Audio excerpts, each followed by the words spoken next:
당신과 샘은 신디 제이콥스의 애언자 회의에서 막 돌아왔습니다. 애언자들이 있었던 곳에 포인트 1, 포인트 2와 같은 어떤 것이 있었습니까? 그들은 무엇이든 동의하기를 원합니다. 네, 신디는 엄마 곰입니다. 여러분도 알다시피 그녀는 우리 모두를 정렬시키는 데 매우 능숙합니다. 매년 세계 여러 나라의 주요 애언자들이 달라스에 모여서 우리는 비공개로 서로를 갈고 닦고 연마합니다. 당신들은 서로에게 애언을 합니까? 우리는 서로에게 사역을 베풉니다. 그러나 실제로 우리가 주로 하는 것은 국제적으로 하나님의 합의점을 좁혀가는 것입니다. 하나님께서 국제적으로 무엇을 하고 계시는가? 저는 이 대규모 합의에 두세 가지 핵심 사항이 있다고 말하고 싶습니다. 우리는 모두 같습니다. 우리 모두는 아마 항상 동의할 수 있을 것입니다. 맞아요. 그래서 대규모 동의가 있을 때 그 사항에 더 주의를 집중하게 됩니다. 두세 가지 중 가장 첫 번째는 추수입니다. 이제 머지않아 이제까지 어떤 것과 비교할 수 없는 하나님 나라의 대추수가 될 것입니다. 사람들은 성경의 제자들에게 부탁했던 일들을 우리에게도 할 것입니다. 우리에게 예수님에 대해 알려주세요. 예수님에 대해 알려달라고 여러분들을 붙잡을 것입니다. 두 번째는 핍박을 받을 준비가 되어 있어야 한다는 것입니다. 하나님의 백성에게 닥칠 가혹한 일에 대비해야 합니다. 우리는 실제로 공정하지 않는 법을 보았을 뿐만 아니라 소셜미디어가 차단되는 것을 실제로 보았습니다. 우리는 심지어 성경을 증오심 표현책으로 만들려는 시도도 보았습니다. 그들은 하나님의 말씀을 금지하고 싶어 할 것입니다. 우리는 교회가 전 세계적으로 더 지하교회가 되어야 하는 필요성을 느꼈고, 심지어 방송하는 사람들도 성경에 있는지 확인해야 할 필요가 있다는 것을 보았습니다. 때때로 방송이 중단될 것이기 때문에 당신이 성경을 필수적으로 가져야 합니다. 실제로 때때로 필요하지 않거나 일반 방송에서 제외되므로 자체 앱이 필요하고 자체 플랫폼이 필요합니다. 제 말은 모든 사람들이 성경을 통해 하나님의 말씀을 들을 수 있고 애언자가 될 수 있다는 것입니다. 하나님께서 매우 강력하게 말씀하신 세 번째 것은 당신이 원하는 것을 구축하지 말라는 것입니다. 당신이 원하는 것을 구축하는 것을 멈추십시오. 하나님께서 내가 필요한 것을 내가 구축하기 원한다. 나에게 필요한 것을 너가 구축하기를 원한다. 이 전환에 대해 많은 회개가 있었습니다. 맙소사, 우리는 우리가 원하는 것을 구축하고 있었던 것입니다. 우리는 우리가 이루고 싶은 꿈에 대해 구축하고 있었습니다. 우리가 이루고 싶은 것을 사역하고 있었습니다.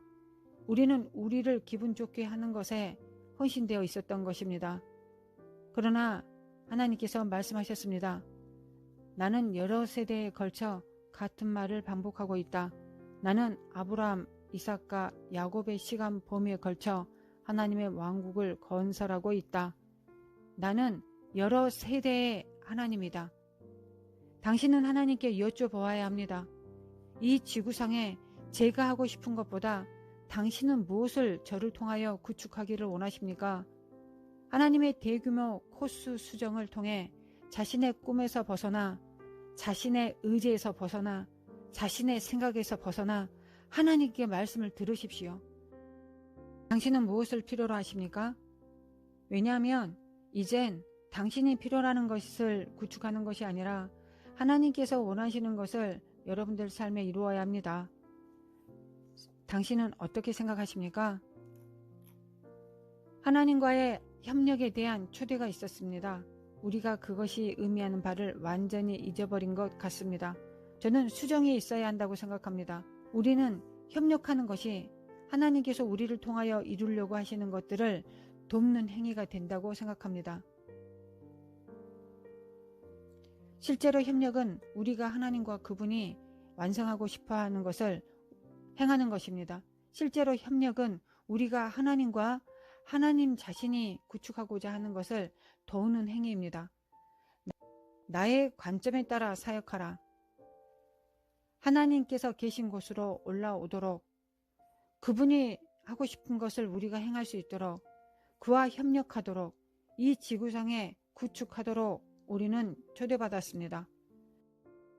저는 또한 핍박에 대해서도 그런 느낌이 있었던 것 같습니다. 비록 우리가 그 진동함을 지금 보고 있지만 그것 중 일부는 하나님께서 우리의 마음이 준비되었는지 확인하기 위해 신병훈련소에 우리를 두신 것과 같습니다. 우리는 회복력이 있습니다. 우리는 뿌리가 있습니다. 당신이 방송에서 앞서 말했듯이 견딜 수 있는 중추 감각이 있지만 또한 우리가 핍박에 저항하거나 그것을 차단하려고 시도하지 않아야 합니다. 핍박을 통하여 그리스도의 메시지 안에 우리는 더 앞으로 나아가게 될 것입니다. 심지어 어둠 속에서도 점점 더 그리스도의 메시지는 우리에게 크게 들릴 것입니다. 일어나라 빛을 발하라 이는 내 빛이 이르렀고 여호와의 영광이 내 위에 임하였음이니라. 보라 어두움이 땅을 덮을 것입니다. 우리가 그 시대로 들어가고 있습니다. 한 국가가 그들이 원하지 않는 지도자를 얻었을 때 여러분들은 말해야 합니다. 할렐루야 예수님. 왜냐하면 그것이 교회가 신부로서 준비되게 다듬어 줄 것입니다. 당신과 제가 축복 속에서 잘 성장하고 있다고 말하고 싶을 것이지만 우리는 거짓말쟁이가 될 것입니다. 왜냐하면 실제로 우리는 핍박 속에서 성장하고 우리 주변의 구조가 우리를 축복하지 않을 때 더욱 성장할 수 있기 때문입니다. 때로는 우리가 정치에 너무 많이 의존하고 정치를 향하여 잘한다고 칭찬합니다. 당신은 우리를 지지합니다. 당신은 우리를 위해 길을 만들고 있습니다. 하나님은 때때로 우리가 게으른 교회가 되고 있다고 말씀하십니다. 왜냐하면 정치가 실제로 우리 교회의 일에 관여되기 원하기 때문입니다. 하나님은 우리에게 말씀하십니다. 나는 내가 보고 싶지 않은 바로 그 일이 일어나게 하며 너의 근본을 덜덜 떨리게 내버려 둘 것이다. 왜냐하면 나는 너희가 생각하는 그런 나라와 결혼하기 위해 돌아오지 않는다. 나는 그 신부와 결혼하기 위해 돌아온다. 고난 받을 준비가 되셨습니까?